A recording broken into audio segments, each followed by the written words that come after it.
Everyone, welcome to my channel. मैं हूं दीपिका और आज हम बना रहे हैं ज्वार की रोटी। तो ज्वार की रोटी ग्लूटेन फ्री होती है और हेल्दी डाइट के लिए बहुत ही बेस्ट होती है। बनाने के लिए अगर बिगनर्स बना रहे हैं तो थोड़ी सी डिफ़िकल्ट होती है, तो मैं ट्राई करूँगी कि ईज़िएस्ट वे आपको बता सकूँ इसे बनाने का। तो ये ऐसे सॉफ्ट और ऐसे फूली हुई भी बन सकती है। अगर आप ट्राई करेंगे अच्छे से तो इसको आप सब्जी के साथ भी खा सकते हैं और ऐसे चूरी बनाकर इसमें शक्कर ऐड करके भी खा सकते हैं, लेकिन सिर्फ गरम ही खाइएगा, बाद में ये अच्छी नहीं लगती है। तो इसके लिए सबसे पहले आटा गूंथते हैं। उसके लिए आप आटे को पहले छान जरूर लीजिएगा, क्योंकि यहाँ पे तो देखिए ये बिल्कुल बारीक है, तो इसमें कुछ भी ऐसे पार्टिकल्स अलग नहीं हुए हैं, बट फिर भी किसी एरिया में अगर ये मोटा मिल रहा है तो इसे छानिएगा ज़रूर। उसके बाद जो पानी है वो थोड़ा ल्यूकवार्म होना चाहिए, यानी हल्का गर्म, ज़्यादा गर्म भी नहीं और ठंडा भी नहीं। तो पानी आप इकट्ठा ऐड ना करें, बिल्कुल थोड़ा थोड़ा करके हम पानी को ऐड करेंगे।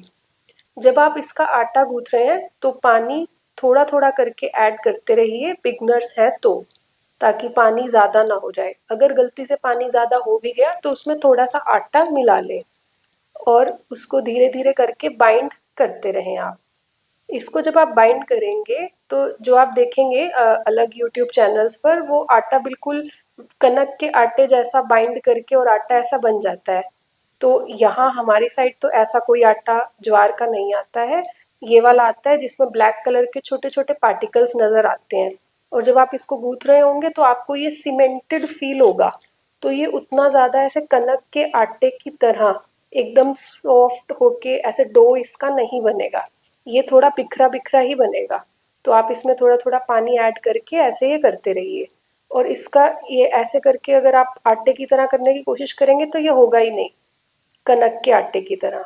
तो ये ऐसे बिखरा हुआ बनेगा, लेकिन आप इसको बाइंड करके और ऐसे इकट्ठा इकट्ठा कर लें थोड़ा थोड़ा पानी ऐड करके। जब आपको लगे कि ये प्रॉपर बाइंड होने लग गया है तब आप इसको ऐसे कलेक्ट करके एकदम एक साइड पे कर लीजिए।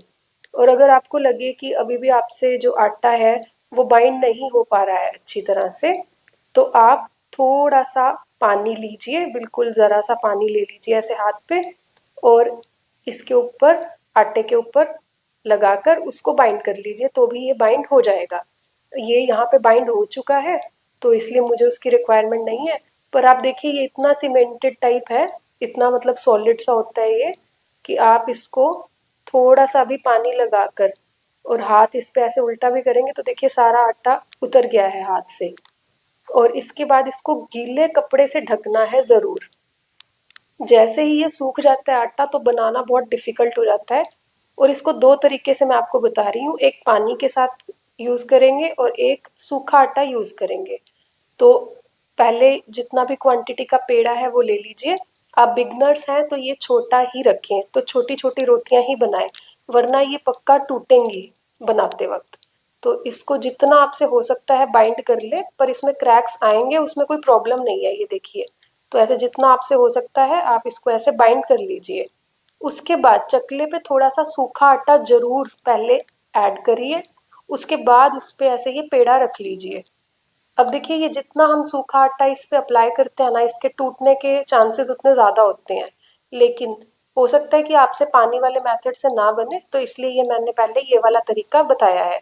तो इसको आप ऐसे हाथ से ही फैलाएं, ये बेलन से नहीं बिल पाएगा, क्योंकि यहाँ पे तो जो आटा आता है वो ऐसे सीमेंटेड सा होता है, ये इतना सॉफ्ट नहीं होता है। तो ऐसे हाथ से आप इसको फैलाकर और कॉर्नर्स जो है कोशिश करिए इकट्ठे करने की। देखिए ये चकले पे ऐसे हिल रहा है, अगर आप सूखा आटा ना रखते तो ये चकले पे मूव नहीं करेगी रोटी। और इसको आपने ऐसे नहीं उठाना जैसे अपन नॉर्मल रोटी उठाते हैं, ऐसे आराम से इस तरीके से उठाइए इसको। और ये देखिए यहाँ पे आपको दिख भी रहे होंगे ब्लैक कलर के छोटे छोटे पार्टिकल्स हैं। और तवा बिल्कुल फुल फ्लेम पे पहले ही हम गरम कर चुके हैं। अब इस पे एकदम आराम से रोटी को रखिएगा, आप ऐसे पलटाइएगा मत, एकदम आराम से रख दीजिए। उसके बाद ऐसे एक कपड़ा लेके उस पे गीला हाथ लगाइए और इस पे हल्का हल्का टैप करते रहिए गीले कपड़े से, ताकि ये सूख ना जाए। जैसे ही ये सूख गया, इसमें पानी का मॉइस्चर कम हो गया आटे में, वैसे ही ये टूटना शुरू हो जाएगा। तो इसलिए यहाँ पे हम पानी का ये कपड़ा यूज़ करके और इस पे हल्का हल्का टैप करते रहते हैं। जब हमें लगेगा कि थोड़ा सा ये दूसरी साइड से पक गया होगा, तभी इसे पलटना है। और इसे पलटने के लिए आप, और अगर आप बिगनर्स हैं तो ऐसे घुमाइएगा भी मत उसको, तो आपसे टूट जाएगी ये रोटी। आप सिर्फ टैप टैप करिएगा गीला करके ऐसे।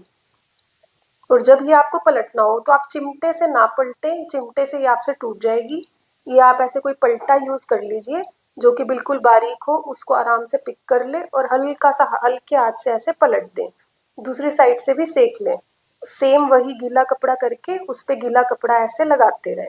और आप चाहें तो ऐसे जब ये आपको लगे कि पूरी बाइंडेड है, टूट नहीं रही है, तब आप इसको चिमटे से ऐसे उठाकर और ऐसे डायरेक्ट गैस पे सेक भी सकते हैं, क्योंकि हमारे यहाँ हम नॉर्मल रोटी भी जो है ऐसे गैस पर सेक कर बनाते हैं। इसके अलावा आप इसको जैसे हम परांठा बनाते हैं घी से भी आप बना सकते थे, बट वो फिर खाने में हेल्दी नहीं होता है। अगर आप इसको एज अ ग्लूटेन फ्री रोटी और डाइट रोटी खा रहे हैं तो आप इसको ऐसे ही खाइए। इस पे ऐसे देसी घी ऊपर से लगा के खा सकते हैं टेस्ट के अकॉर्डिंग। अब इसका दूसरा तरीका है, आप चकले पर पहले ये पोना बिछा लीजिए। इसमें कम चांसेस हैं कि ये रोटी टूटे। पहले वाले में क्योंकि आपने सूखा आटा अप्लाई किया तो टूटने के चांसेस होते हैं, पर डिपेंड करता है किसी को ये तरीका ना आ पाए, तो इसलिए मैंने वो वाला तरीका बताया। तो इसमें भी आप वही पेड़े को ऐसे ले लीजिए। पेड़ा कम ही चांस होता है इसका कि ऐसे सॉफ्ट एंड स्मूथ वो बने, तो उसकी कोई दिक्कत नहीं है। जब आप इसको ऐसे करेंगे तो अपने आप ये बाइंड होता जाएगा, जब हम इसको कॉर्नर्स ऐसे दूसरे हाथ से करते जाएंगे बाइंड। तो ऐसे हाथ से इसको फैलाते जाइए। अब देखिए जो पोना था हमने रखा चकले के ऊपर, उसमें हमने कोई सूखा आटा नहीं लगाया है, इसलिए ये वाली रोटी कम चांसेस है कि टूटे। लेकिन जिसमें सूखा आटा लगाया था उससे रोटी टूटती है, पर कईयों को ये इस तरीके से नहीं आ पाती है, इसलिए वो सूखे आटे वाला थोड़ा बेलना जो है वो आसान रहता है। तो वो वाला मेथड था। अब इस पे ऐसे गीला हाथ रखकर और इसको ऐसे फैलाते रहिए। और जहां से ये आपको लगे कि बिखर गया फिर से ऐसे जोड़ लीजिए। ये एकदम आराम से स्टिक हो जाएगा, बिल्कुल आपको सीमेंट फील होगा जब आप ये बना रहे होंगे इसको। मतलब ऐसे टेक्सचर्ड फील होगा, सॉलिड। तो बार बार आप ऐसे पानी का हाथ लगाइए और इसको ऐसे स्प्रेड कर लीजिए।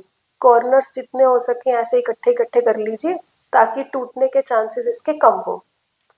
अब देखिए इसको अगर पहले वाले स्टेप में जैसे सूखा आटा ना रखते तो आप जब ये रोटी उठाते तो चकले से ये उठती ही नहीं है, ये टूट जाती है।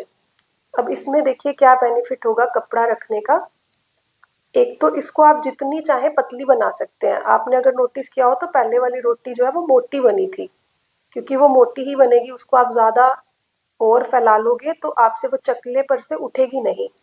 तो ये आप कितनी भी पतली कर सकते हैं, क्योंकि कपड़े पर से देखिएगा, अभी मैं आपको टेक्निक बताऊंगी कि उठानी आसान है। तो इसके जितने हो सके कॉर्नर्स बाइंड कर दीजिए, गीला हाथ लगाते रहिए इस पे। इसको जितना आप मॉइस्चराइज्ड रखेंगे आटे को, उतना इसे पकाना आसान है। इसीलिए आटा गूंथते टाइम हमने हल्का सा गर्म पानी यूज किया था, ताकि मॉइस्चर जो है वो ज्यादा टाइम तक इसमें बना रहे। और अगर आप ज्यादा नंबर ऑफ रोटियां बना रहे हैं तो आप बहुत सारा आटा इसका गूंथ के ना रखें, थोड़ा ही गूंथे। अब देखिए ये कपड़ा आप ऐसे उठाएंगे ना, तो ये कभी कपड़े पे चिपकती नहीं है रोटी। तो दूसरी साइड, एक साइड से तो हम पानी लगा ही रहे हैं, और दूसरी साइड से ये कपड़ा होने के कारण, ये आपको मैं दिखाती हूँ, ये देखिए ये कपड़े को वैसे ही छोड़ देगी। ये देखिए कपड़े से आराम से ये अलग हो जाती है। तो दूसरी साइड ऐसे पानी लगाकर रखेंगे। अब ऐसे बाकी का जो स्पेयर कपड़े का पार्ट है वो ऐसे हाथ से पकड़ लीजिएगा, ताकि वो तवे पर ना लगे। और बीच में पहले ही तवा जो है वो फुल फ्लेम पर मैंने कर लिया था। फिर वही डिट्टो प्रोसेस है कि आप कपड़े को हल्का हल्का गीला करें और इस पे टैप टैप टैप करें ऐसे। ज़्यादा इसको हार्ड हैंड से ना करें ताकि ये टूटे नहीं, जब तक ये प्रॉपर दोनों साइड से हल्की हल्की सिक के पूरी बाइंड ना हो जाए। अगर ये एक बार बाइंड हो गई तो उसके बाद नहीं ये टूटती रोटी। तो आप ऐसे गीला कपड़ा रख के हल्का हल्का इसको सेक लें। जब आपको लगे कि एक साइड हल्की सी सिक गई होगी, तब हम वही पलटे से ऐसे आराम से इसको उठाएंगे। ऐसे ये उठाते वक्त बहुत ज़्यादा चांसेस होते हैं टूटने के, तो आराम से इसको रख के उसके बाद फिर से इस साइड से गीले कपड़े से फिर से टैप टैप टैप करेंगे और दूसरी साइड से पका लेंगे। अब आपको आइडिया हो जाएगा कि ये दोनों साइड से इतनी सिक चुकी है कि अब ये टूटेगी नहीं। तब आप इसको मतलब टैप टैप जरूर करते रहिए गीले कपड़े से। और इसके बाद आप इसको, जब आपको लगे कि कंफर्म्ड ये बाइंड हो गई है, तब आप इसको ऐसे चिमटे से उठाकर और सेक सकते हैं। अगर आपको लगे कि मुझे ये तवे पे लग रहा है कि कच्ची कच्ची लग रही है। तो ये देखिए, ये आप फूल भी गई है ये थोड़ी सी।